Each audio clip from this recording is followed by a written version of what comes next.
Hi, welcome back to my channel where today I'm going to be talking about breaking a trauma bond. Not an easy thing to do. Um, Not a fun thing to do, but something that you do have to do if you do find yourself in a position where you are trauma bonded. Me and my ex-fiance were trauma bonded.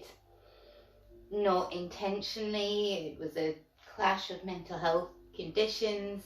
Just bipolar and HPD just don't go together.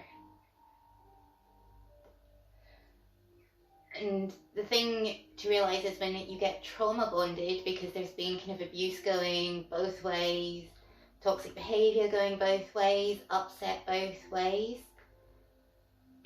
and the highs are so high, and is you are like drugs to each other. You can't just kind of go, oh, well, we'll be separate for a little while and, we can maybe be felt buddies. It's not going to work until you actually sever that trauma bond. I think you've got to realize you're never going to change who you are. They're never going to change who they are. And there is too much done. And the best thing that you can do is take accountability for your own actions. Stop letting this person make you victimize yourself by justifying their behavior. So own up to the faults on your side, hold them responsible for theirs on their side, and let them go with that. And yeah, you're gonna have to do cold turkey because it's not gonna work. Not when you're seeing each other and you want to kill each other and rip each other's clothes off. Not necessarily in that order. It's a crazy, anxiety-ridden drive. And I think my fiance had said to me, oh, but if we could just have the good stuff, it would be a fairy tale. Well, I remember months and months of a fucking nightmare. And I think that's how everyone in trauma bonded relationships feel. Both parties love each other, but they hate each other, and it's an all-round toxic environment, and one that you're going to be much happier out of. And on a final note, I wanted to say, because obviously, in my case, it was conflicting mental health conditions.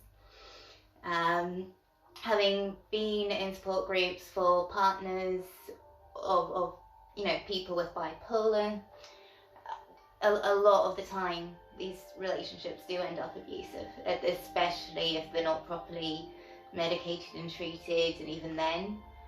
And I just really wanted to reach out to anyone in that position. If it is really bad, if it's abusive, please get out. And know that you are not responsible for anyone else's mental health. And mental health is not an excuse for abuse. And you have a responsibility first to your own mental health and the mental health of any children you might have. So yeah. It doesn't matter how much you love someone if they are hurting you. You need to get out of that situation. It doesn't matter if that person has a health condition. You're developing your own health conditions because of it. So if you do find yourself in the unfortunate position of being trauma bonded, please note, trying to work on it isn't going to work. You might love that person. You need time out. You need a break. You need to say, we can't be in a relationship. And you need to go cold turkey. Block them on everything. And then maybe in a year down the line, you still think you could be friends with that person?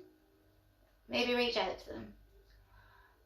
But in a trauma bond, you both need time to separate, time to heal, And you need to acknowledge that the romantic relationship is never ever going to work. There's always going to be that conflict, and because you are both addicted to each other, you know, there's a very real possibility that you two are just two people who shouldn't be in each other's lives, you know. And in the best case scenario, you could maybe be really good friends. So thank you for listening, and take care of yourselves. Bye.